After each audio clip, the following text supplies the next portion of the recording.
pen and paper on these player haters. Old news, money on the other line. So Ladies and gentlemen, welcome back to another edition of I'm Not Gonna Hold You, man. Season 2, episode 10, man. We're gonna get into the playoffs.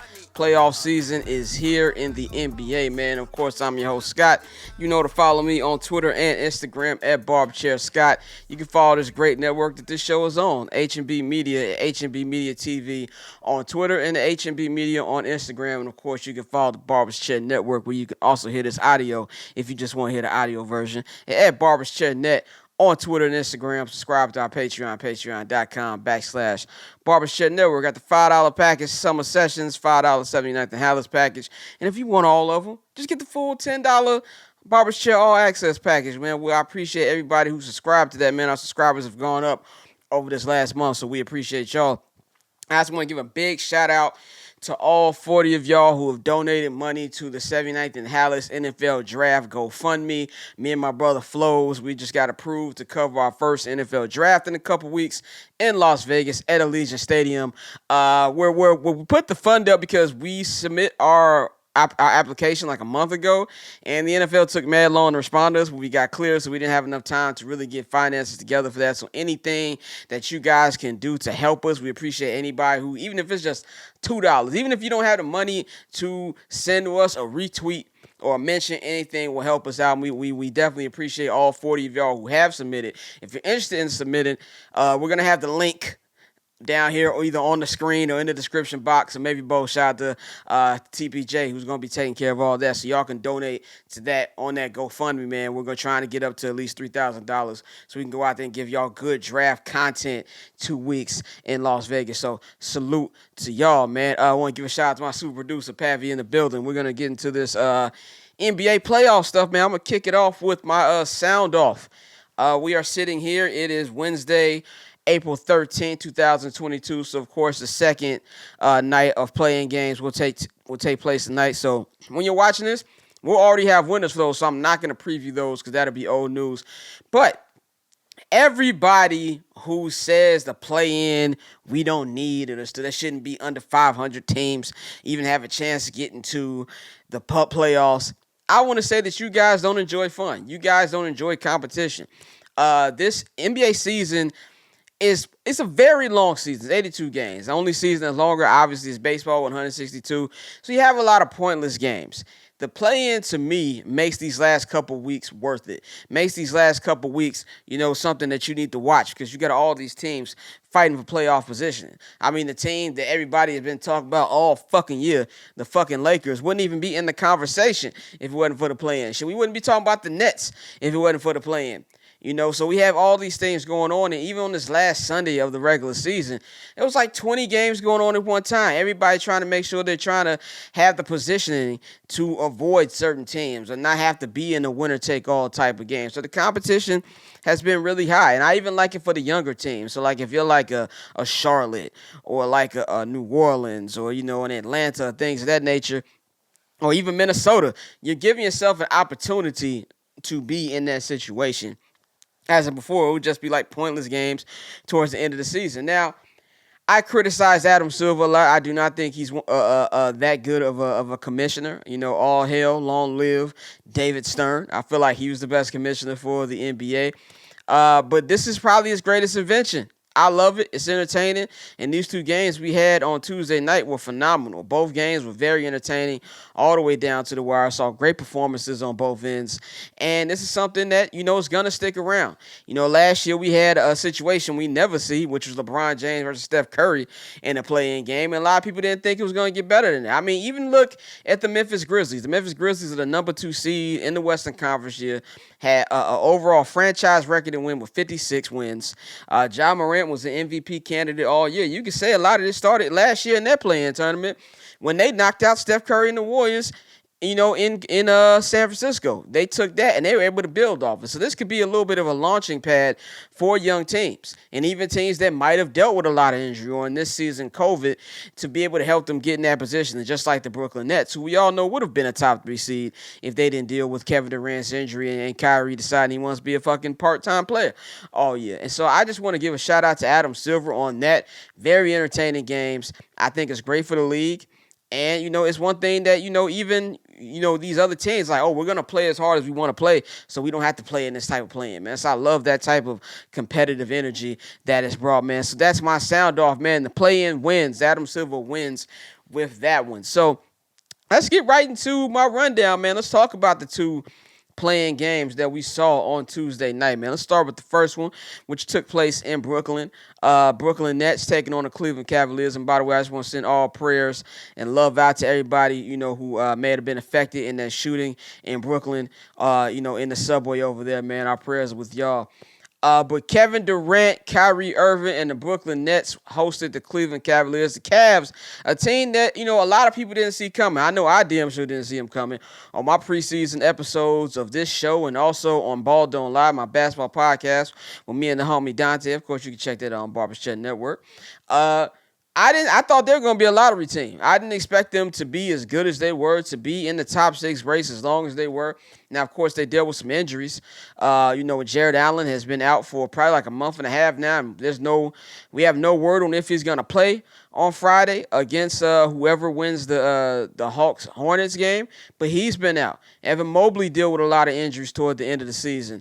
Colin Sexton was missed out for the rest of the year, but they still are here in this play-in game. And I got to give it to them because it looked like they were getting sent to God early. It was like a 22-point lead earlier in that first half. Kyrie Irving didn't miss a fucking shot in that first half. KD had an amazing triple-double, had a great game. And they came back and they fought. They cut it down to 6. Darius Garland has become one of my favorite players in the league. I just want to say right now, we can argue about like which eras are better. Is it the 80s? Is it the 90s? Anybody who you think the early 2000s is the best era, I just want to tell you, no. And that was some of the most cringeworthy basketball I've ever seen in my life. That little 5-year period after Mike retired, and yes, I'm including Mike's Wizard stint because he retired in 1998 in my mind. But in between that time, 5-year period of Michael Jordan retired and LeBron James getting drafted, we had some god-awful hoops. So anybody who thinks fondly about that era, I don't know what to fucking tell you. But we can compare eras all day, but I think there's no doubt that this era that we're in right now has the best individual talent we've ever seen, top to bottom.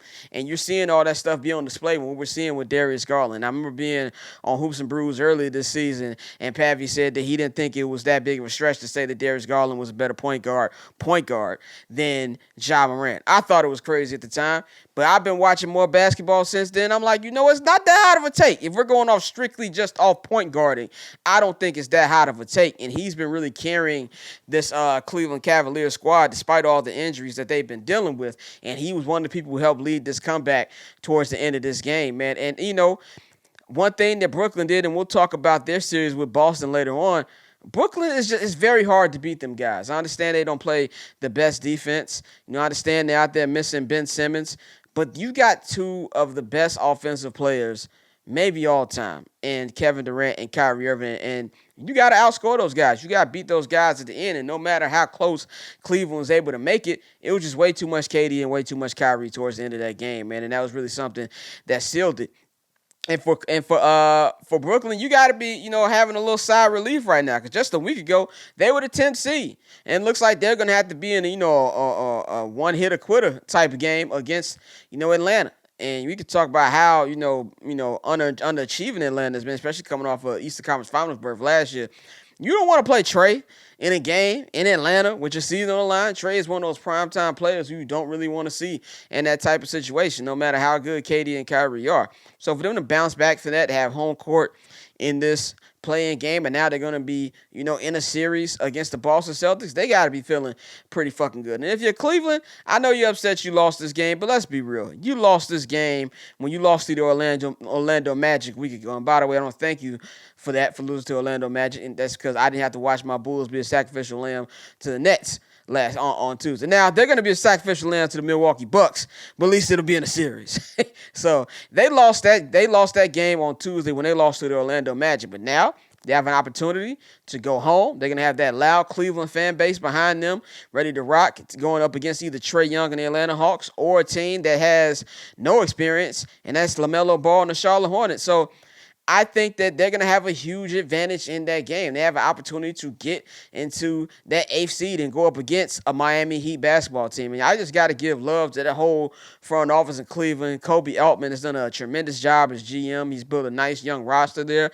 And this is their first winning season without LeBron James since, before he got drafted. And I think that's something that you got to really hang your hat on. This is a great season for the Cavs, man. So I got to give a salute to them. And Brooklyn, they will move on to face the Boston Celtics. And I will break down that series in just a minute, man. Now let's talk about the game of the night on Tuesday. That was the Minnesota Timberwolves hosting the Los Angeles Clippers. And this was a game that I had circled as probably going to be the best playing game, because you got a Wolves team that's got a really young big three. Now, Minnesota has been a team that has been, let's be obvious, let's be frank about it. They've probably been the top 2 worst franchise in the NBA over the last 20 years. It's just been god-awful what they've been doing, and haven't really been figuring out a way on how to build up. Having that young core of Karl-Anthony Towns and Andrew Wiggins and Zach Levine, and now you're seeing both Zach and Andrew Wiggins having success on other teams. Both teams are all-stars. And then they just had Cat there. And it was for a long time we thought Cat was going to be traded, but then they traded for his friend, D'Angelo Russell. They drafted Anthony Edwards, and now they've got them a real fun team. Won over 40 games this year, and really having just a great core, new ownership. They have Alex Rodriguez and his team are taking care of that new era of Minnesota Timberwolves basketball. Now they're hosting a team in the Los Angeles Clippers who, they're in the play-in right now, but it was actually been a good season for the Clippers, finishing the game on 500 with Kawhi Leonard not playing a second of basketball this year, with Paul George missing 50 games to even be in this position to be an 8th seed and be comfortably in the 8th seed. They're up 5 games on the Pelicans. I think it's been pretty good. Ty Lue is not going to win Coach of the Year, but he should get some Coach of the Year votes. I think he's a top 3 coach in this league, and I'm pretty sure the Lakers wish they didn't screw him over a couple years ago when they offered him a job, because he's been fucking phenomenal. So the Clippers, I kind of feel, came into this game, and not just this game, but even in their upcoming play-in game on Friday, and just this whole postseason, really no pressure, because they're playing with house money. Even the trades they made this year for Norman Powell and Robert Covington, those are setting you up for next year. So that when you get Kawhi Leonard back, you have your full set team. You got depth now. So these guys can make a legitimate shot at the championship in the 2022-2023 season. So they're coming into this year trying to at least just see how far they can get with the team they've got coming off a Western Conference Finals berth. And this game started off, it was a show, really, from the beginning to the end. But as you saw in that second half, their veteran presence started to take hold. It even took a 10-point lead late in the third quarter. And the T-Wolves were dealing with a lot of things, especially with Karl-Anthony Towns. He was non-existent. Let's just call it what it is. He had a terrible game. Didn't even have points in double digits. He fouled out the fucking game. Had some dumb fouls. And, really had no type of impact on the game. And they were able to get some key minutes from their bench, able to get them back in the game. And what can we really say about D'Angelo Russell and Anthony Edwards? I mean, those dudes are just fucking dominated, man. 59 points combined. And they really backed up for the team and really put the team on their back, especially in that fourth quarter, ending the game on like a 20-4 run. The Clippers really just broke down towards the end. A lot of stupid shots, a lot of unnecessary 3-point shots they need. They were crying for fouls. And Paul George started the game rough, and and this thing about PG, he still got to get his legs under him. He's missed so much time, but he absolutely cooked in that third quarter with 17 points. So for them to come into that fourth quarter up 9 points, and for the T-Wolves to come back and win off the backs of their young guys, I think it was tremendous. And I think it's awesome for D'Angelo Russell, because we got to think about what D'Angelo Russell is, his whole little story. I think he's on like his 4th team right now. He got drafted by the Lakers. All the pressure, just him on all the baby Lakers. Remember, it was him, Lonzo Ball, Brandon Ingram, Julius Randle, Kyle Kuzma. It was, even if you wouldn't even include Josh Hart in there, there was a lot of pressure on them to be able to, take that, the Lakers to that next level pre-LeBron and Anthony Davis. For him to have this moment, 28 points, making some major, major threes. I mean, this team was on the brink, in that third quarter, and his threes kept them in striking distance. Go out there, see him have that game after being traded to Brooklyn and having a good season in Brooklyn, and then being traded to Golden State, and Golden State giving up on him so easily. To finally have found a home here in Minnesota and be dominating this game was awesome. My hat's off to him. But the story here is Mr. Anthony Edwards, who I feel has best player in the league potential. This kid can't even legally drink liquor yet. And he has a calm in the moment. The moment doesn't get too big for him. He had a possession like towards the end. We had a step back three on Paul George. Like it was fucking nothing. And just delivering big basket after big basket. And you got to give your hat off to Anthony Edwards. A lot of young guys sometimes fold under pressure. Now, I know the play-in isn't technically a playoff game, but it was a playoff atmosphere to get the team into the playoffs. And they haven't had a home game this important in a while in Minnesota. So for him to be able out there and put the team on his back along with D'Lo, I thought was fantastic, man. And it was just an overall great game for them. Now, of course, we all know the story coming into this, after this game really isn't about the game, but the post game.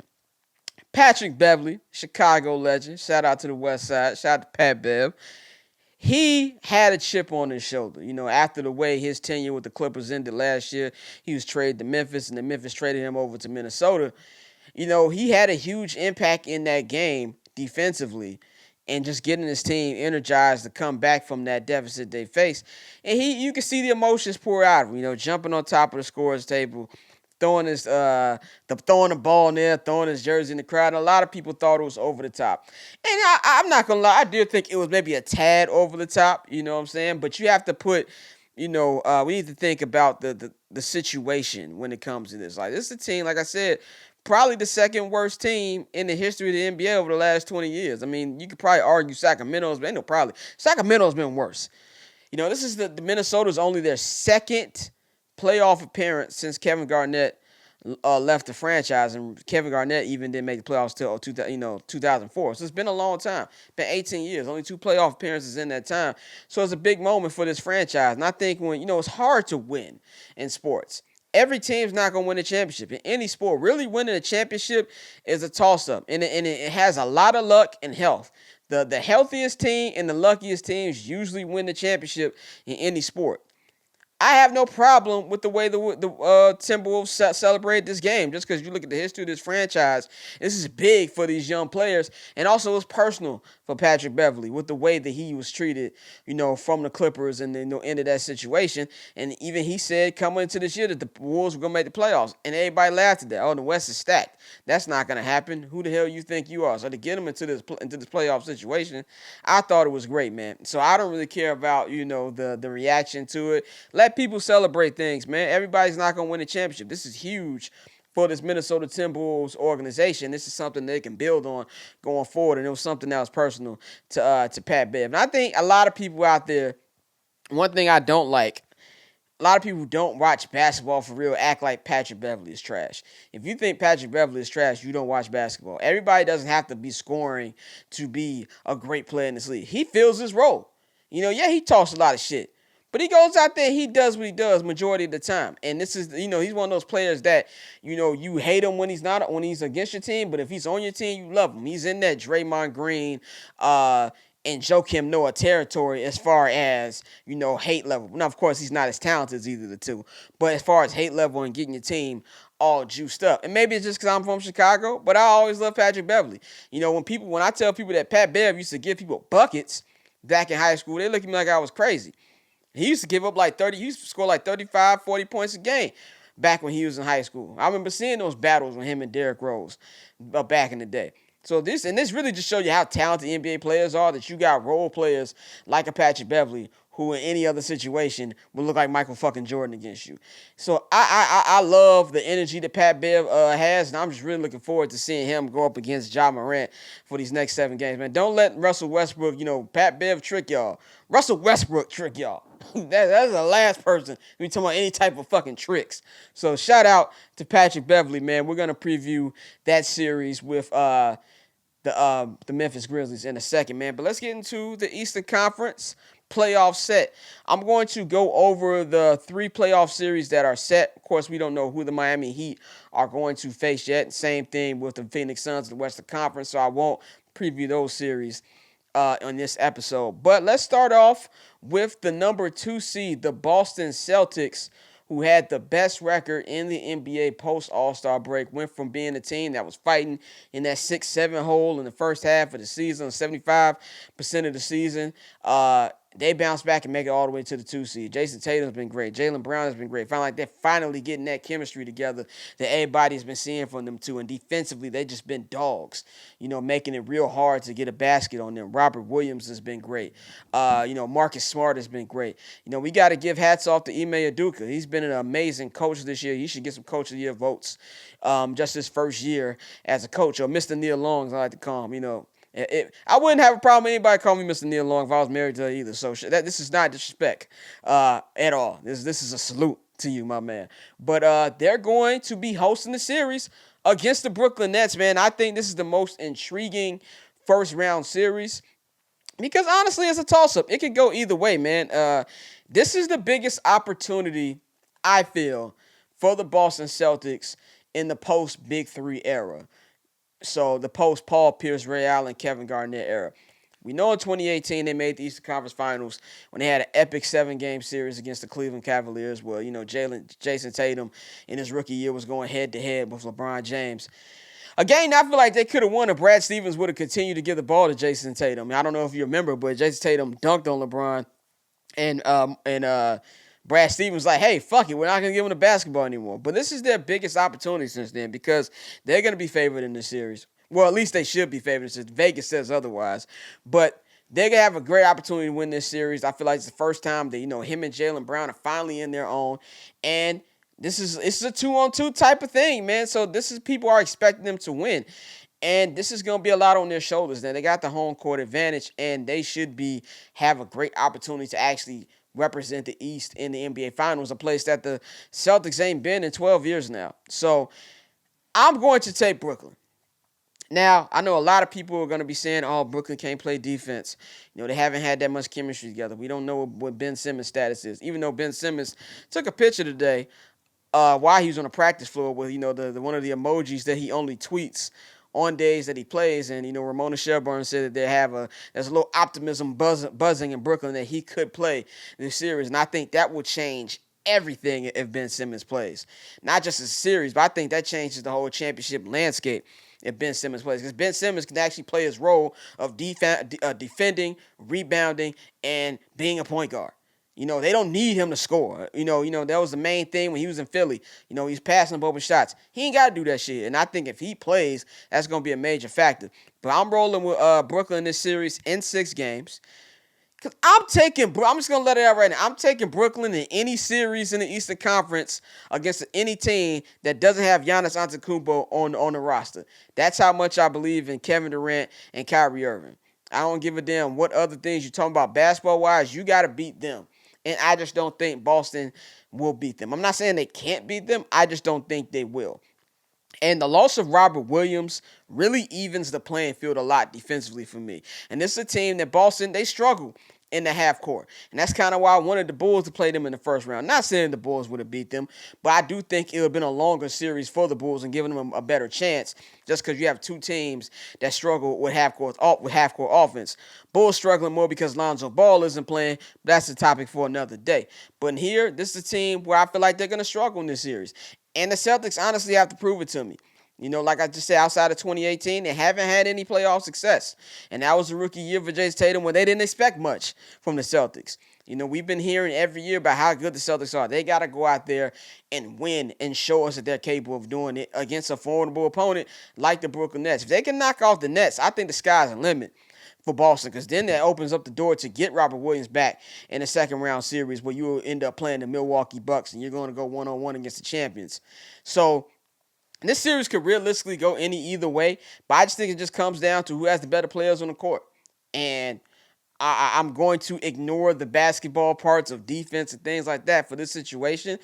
And I think that Kyrie and KD, they're just very hard to beat, man. So I'm going to take Brooklyn in 6 games, and I think it's going to be probably might be the best series of the playoffs. Maybe we getting an Eastern Conference Finals type matchup in the first round. That just tells you how deep the Eastern Conference has been this year. So I'm going to take Brooklyn in 6, man. I think they move on and we get a rematch of last year's second round series between the Nets and the Bucks, man. And speaking of Bucks, Giannis Antetokounmpo, Chris Middleton, Drew Holiday, they begin their defense of their world championship against my beloved Chicago Bulls. As you see, I got a Chicago Bulls hoodie on right now.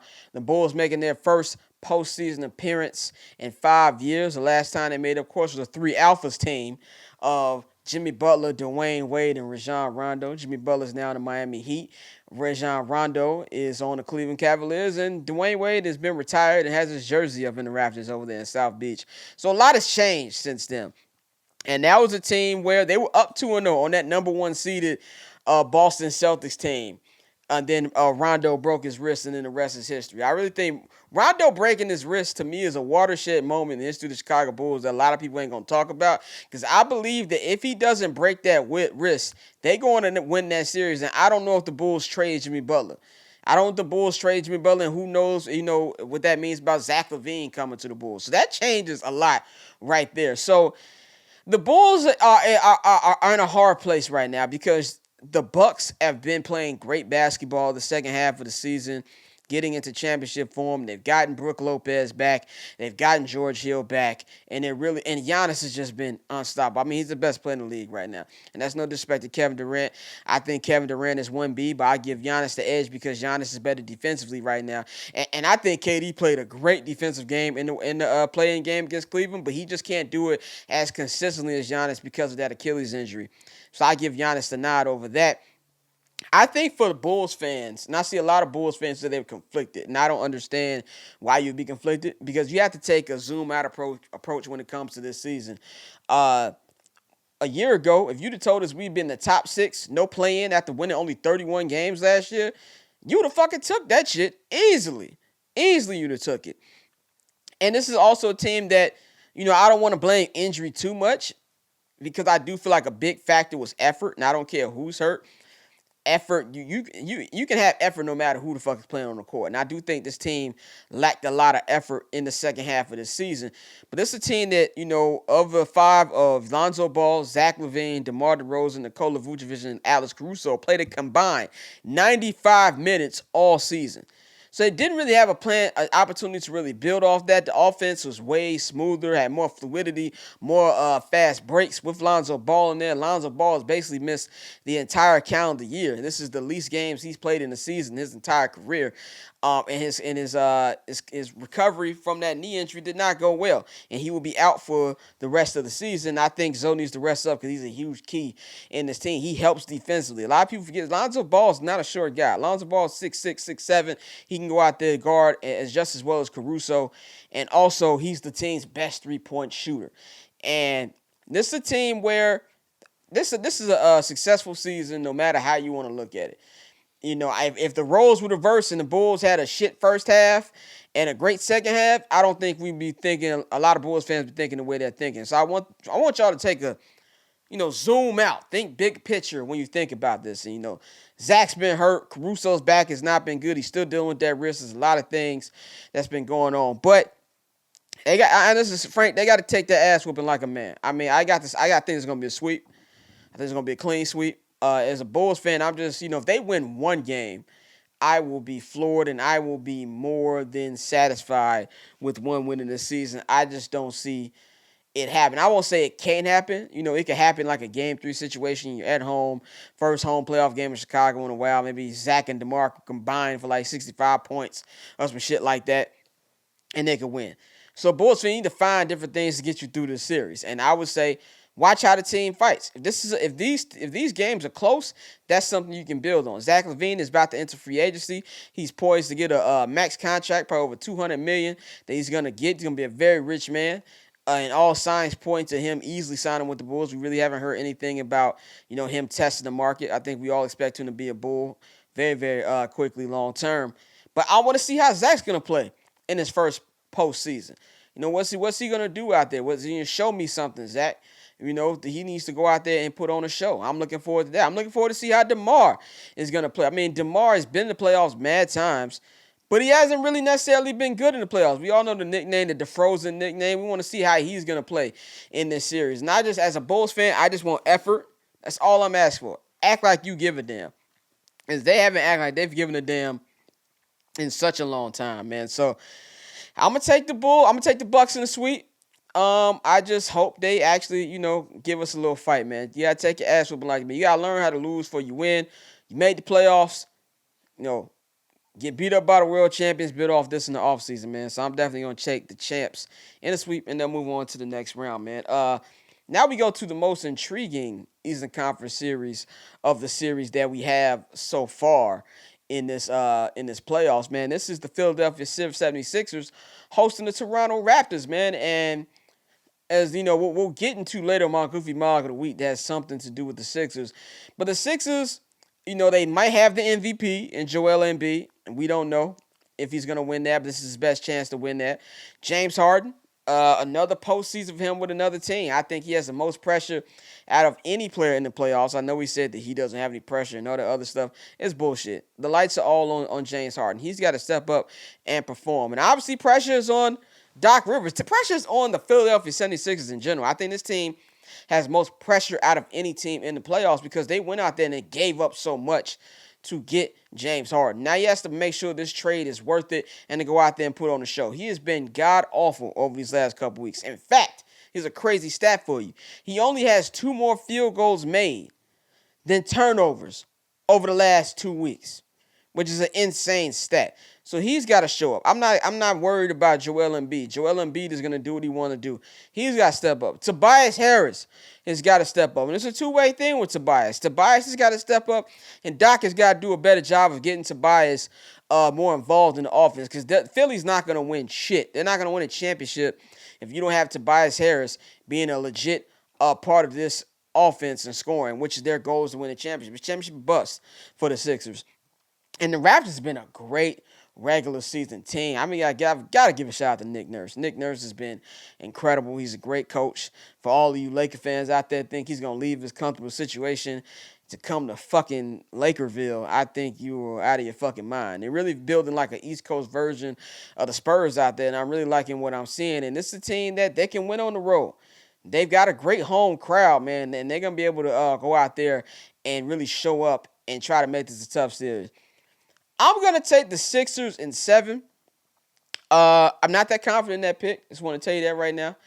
Not that confident in that pick. I would not be shocked if Toronto pulls the upset. To me, this is not the team that Philly wanted to play whatsoever. And this is a problem for them. And Philly can also lose home. We've seen multiple teams over these last 2-3 years come to Philly and win the big games. That's really, nothing that's really can stop, that would change my opinion on that. But I just don't trust James Harden. I don't trust James Harden, and I don't trust Doc Rivers. Do my Stephen A. thing in. Love Doc Rivers. Cool dude. Chicago. Maywood guy.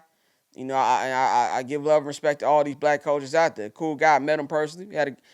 He had a good conversation with me about Chicago Bears football in LAX Airport. I'm going to keep telling the story. Let y'all know that I fuck with Doc Rivers.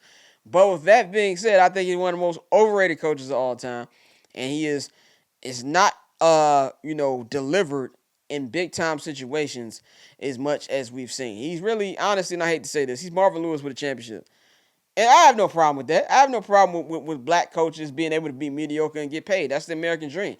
White coaches get to be mediocre all the fucking time and get fucking away with it. I have no problem with Doc Rivers doing that. But it's time to put up and shut up. You were brought here to win a championship. You got to win a championship. And Daryl Morey, he needs his team to work out because he didn't, put all his chips in one basket, and this needs to pay off, man. So I'm going to go Sixers and 7, but I would not be shocked, not be surprised if Toronto pulls this one out. I think this is going to be a very entertaining series. And by the way, Matisse Thybulle cannot play in games in Toronto because he is not fully vaccinated. He only took one shot, and I will get into that later in this show. But let's go over to the West Coast, man. We've got the 3 Western Conference series that are set. Of course, we're still waiting to see who will face the Phoenix Suns in the first round. It will either be the Los Angeles Clippers, or it will be the New Orleans Pelicans or the San Antonio Spurs, one of those 3 teams. So let's go with this number 2 seed, the Memphis Grizzlies. Ja Morant, Memphis Grizzlies had the best season in franchise history, winning 56 games, getting the top 2 seed. Nobody saw that coming. Ja was MVP candidate. He missed about a month. I was worried about that knee. I said on Bald on Live last weekend on Summer Sessions, there was no such thing as a minor knee injury. He looked damn good in that game over the weekend, and he came back against New Orleans. I think he's ready for playoff form. And there's going to be some shit talking in this series, man. You know, of course, we know Pat Bev's going to bring the smoke, but there was also a tweet from earlier this year where the Minnesota Timberwolves beat the Grizzlies, and Pat Bev tweeted something about, wasn't none of that talking in Memphis today, and we saw Ja put the laughing emojis on Twitter on Tuesday night after the T-Wolves won their playing game. And this, to me, is great for the future of the NBA because you got two young, exciting squads here. A lot of young talent. The future in the leagues with Ja Morant and Anthony Edwards going to be going back and forth. And I think this is going to be a long series. I would not be shocked if it goes 7, but I am going to take the Memphis Grizzlies in 6. This is going to be a very entertaining series. I think both home crowds are going to be electric. And I think the one thing about the Grizzlies, I think everybody's crowning the Grizzlies, but we got to understand this is their first time being a favorite. This might be the first time the Grizzlies have been a favorite in franchise history in any series they've been, to be honest. And they're still a young team. You still got, they still got to take their bumps, before they take that championship leap. And yes, they were a great regular season team, deep, winning all these games. But that doesn't matter come playoff time. And I think the edge that I'm going to give Memphis, of course they got the better player, which is Ja Morant. They have a lot of young talent, but I think that Minnesota's just not a smart team. It's not a smart team. They had a lot of dumb shit in that playing game. They got away with that. Karl-Anthony Towns cannot play like he played in that playing game. Well, this is going to be a quick series. Karl-Anthony Towns has to play like Karl-Anthony Towns, then they have a chance and for this to be a long, entertaining series.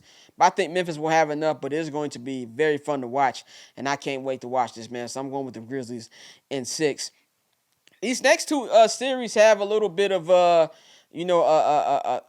injury problem, with Steph Curry and Luka Doncic. We're going to talk about the Golden State Warriors. Golden State Warriors clinched number 3 seed. They're going to be hosting the Denver Nuggets. Steph Curry has been out the last month with a fracture in his foot. As we are recording this today, the Warriors are optimistic about him playing game 1. They haven't made any decision. They said a lot will rest on how he plays in Thursday's scrimmage. I'm expecting Steph to play game 1. Even if he misses game 1, I think he'll be there for game 2. The Warriors have the home court advantage in this series. But I'm going to take the Warriors in 6 because I don't know what kind of Steph we're going to get, and he might miss game 1. So I'm going to give the Nuggets 2 games. But see, I don't think that the Warriors are in danger of winning the series, Steph Curry or no Steph Curry, just because of all the injuries that Nuggets have been dealing with. Now, if Michael Porter Jr. is playing, if Jamal Murray is playing, I'll be like, okay, well, you need Steph to win this series.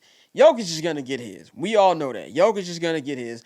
And as great as a defender that Draymond Green is, he has nothing for the big guy, possible back-to-back MVP. He's going to get his. But who are going to be the others who are going to step up in the given 7-game series to combat that? Now, we know Klay has been often hot and cold because of his injury. But they've got other guys stepping up. You got the Jordan Pooles. You got the Andrew Wiggins. You got the Jonathan Kumingas. They're going to be big, whether Steph isn't playing or whether Steph is, 60 or 70%. They're going to come up big, and I think that's going to be enough to get them over the hump. And let's be real, Denver has not played that well over these last couple weeks. I mean, they just lost a ridiculous game at home, which they were trying to get the 5th seed. A ridiculous game at home to the fucking Lakers, who let Austin fucking Reeves go for a triple-double. So they're kind of limping into the playoffs. So I think the Warriors will be able to take advantage and win this game, win the series in 6. Now, this next one, Mavericks and Jazz. This is a series that pre-Luka injury, I was going to take the Mavericks in a sweep. Because I really, really believe in this Mavericks team. I wouldn't have been shocked if they made the Western Conference Finals. That's just how big I believe in Luka. I think the Spencer Dinwiddie trade has been fantastic. Even though Tim Hardaway Jr. is out for a year, the others have really, really stepped up. Jalen Brunson has been big. Finney Smith has, been contributing to this team. Reggie Bullock has been great. It's been an overall great team. Jason Kidd had a rough first half of the season, but it's really, really bounced back and has really, really coached this team well. I don't think Luka Doncic is going to play at least the first 2 games in this series. He has a calf strain. And anybody who knows about calf strains, that's nothing to play with. Those can lead to Achilles injuries. I mean, even look Kevin Durant. He had a fucking calf strain before he tore his Achilles in the NBA Finals 3 years ago. Remember, he missed, the semifinals and the West Conference Finals after his fucking his calf up in the Clippers series. So they need to be very careful with that. They say at the least he's going to be out 10 to 13 days. That's usually what the diagnosis is for calf injury. The Mavericks have not released any timetable or how long they think he's going to be out. Jason Kidd said if he can put his shoes on, they expect him to play in game one. But if he's not feeling it, they're not going to push him. He's a tough guy. He could play. It's the playoffs. He could push it. I hope he doesn't because he's still only, 22, 23. He's got his full career ahead of him. He doesn't want to risk getting Achilles injury. But I'm just low as hell on the Utah Jazz. I think the Utah Jazz have burned out. They've reached their peak. This team has not really done much in this Rudy Gobert, Donovan Mitchell era. And I think they are going to break this core up come off season, and they just don't have enough. Even without Luka, I still think this is a deeper team, and I just don't believe in Utah whatsoever right now. So I'm going to take the Mavericks in 7. I don't think Luka will miss the whole series, but I do think there's a great chance that we don't see him in these first 2 home games in Dallas. And I don't know what this says for the future if they get past this round. They're going to have to play Phoenix in the next round. If we're expecting Phoenix to win the first round, which everybody does. They're going to need Luka 100% for that series. So I don't know what's going to happen with that, but I do have the Mavericks in 7. So those are my playoff previews. I'm really excited this weekend. I love the first weekend of NBA playoffs because you get so much basketball. Got 8 games during the weekend and sit on your couch, order a pizza, get a brew, do what you want to do, watch basketball all fucking day. So I love that. Looking forward to that this weekend. But we're going to wrap this episode up with my Goofy Mog of the Week. And my Goofy Mog of the Week goes to Mr. Matisse Thybulle, man. I just... Look, man, I'm really not here to talk about vaccines all day. Really at this point, whatever you want to do is whatever you want to do, man. And I think we're as comfortable as we're going to get in this pandemic. I'm not even going to lie. Sometimes I forget we in a pandemic sometimes. I really don't even think about this shit anymore. But my problem is this. Now you're going to miss games in your team. He's a big part of that Sixers bench. You're going to miss possibly 3 games if it does go 6 or 7 games on the road that they're going to need you. And this is different between the Kyrie Irving situation because at least Kyrie took a stand. At least Kyrie was like, I'm not taking that shit at all. And I 100% believe if New York didn't lift those restrictions that Kyrie wouldn't be playing right now. He's just that stuck on his decision, which no matter how I feel about it, you got to kind of respect. This motherfucker here took 1 shot and didn't take the second one. Like, if you just wanted to take 1, you should have just took the Johnson & Johnson to be done with it. Then you can play in these fucking games. For you to take 1 fucking shot and be like, you know what, I'm fine. I ain't like my arm hurting for 2 days. I don't want to take the second one. And now you're basically leaving your team out to dry. I think it's pathetic. It's pathetic. And if I was his teammate, I'd be pissed the fuck off. And I don't like calling people stupid. I don't know this dude. I don't want to call him stupid or anything like that, but this is a dumb ass decision because this makes no fucking sense. If you're going to take 1, just take the whole thing. And if you don't want to take it all, just don't fucking take it all. I don't understand the flip-flopping of this nature here, man. So I'm going to give my Goofy Mog of the week to him. Makes no sense. And I think the Sixers are going to really miss him in those road games in Toronto where they're going to need him, man, in a very close series. But that's all I got for y'all today, man. I'm not going to hold you playoff preview. We will be back next week. No more bi-weekly drops. We're going to be dropping every week. I'm going to be here with y'all every Thursday leading up into and through the NBA Finals, man, to finish off Season 2 of this show, man. I want to give a shout-out to my super producers, Pavi and TPJ, for always helping me with the show. I want to appreciate the listeners and the watchers for watching me every week, taking time out y'all schedule to listen to my dumbass talk for about an hour. You know where to follow me on Twitter, at BarbChairScott. You can follow this great media network, HNB Media, at HNB Media TV on Twitter, and at HNB Media on Instagram, man. And subscribe to the Barber's Chair Network, patreon.com/Barber's Chair Network. $5 summer sessions package, $5 79th and Hallis package, and the $10 all access package where you get everything, man. So salute to all of our subscribers. We had a big month in March. Big numbers. Let's keep those numbers pumping. In the words of Matthew McConaughey, let's get those numbers up. Also, follow Barbers Chat Network at Barbers Chat Net on Twitter and Instagram, man. We get shout out to the homie Dante. He's been covering the Atlanta Braves, man. That's our third team that we're covering here at Barbers Chat Network. Bears, Clippers, and now the Atlanta Braves. Check out his series recap on our Twitter and Instagram feeds right now, man. And also, man, I appreciate all 40 of the donors who have submitted to the 79th and Hallis GoFundMe for the NFL Draft. Me and my brother Flows, who are the host of the Bears podcast on the network 79th and Hallis, we have been approved for the 2022 NFL Draft to cover that in 2 weeks in Las Vegas. So we put up a GoFundMe fund because it was last minute. Didn't expect to get approved, but here we are. Shout out to all 40 of y'all who've donated. We're almost halfway through our goal. We're going to keep this going through next Friday. If you want to support, the link is going to be right here on the screen and in the description box. So you go out there. Even if you don't have any money to donate, a retweet, a like, a post on your IG story will do us wonders, man. We appreciate each and every one of y'all, man. So I'm looking forward to being back here next week. We can talk about these first couple games of the playoffs, man. We'll holler at y'all next week. I'm out. Triple double hat trick, I know the code too. Ice tray, go for trade, yeah we go.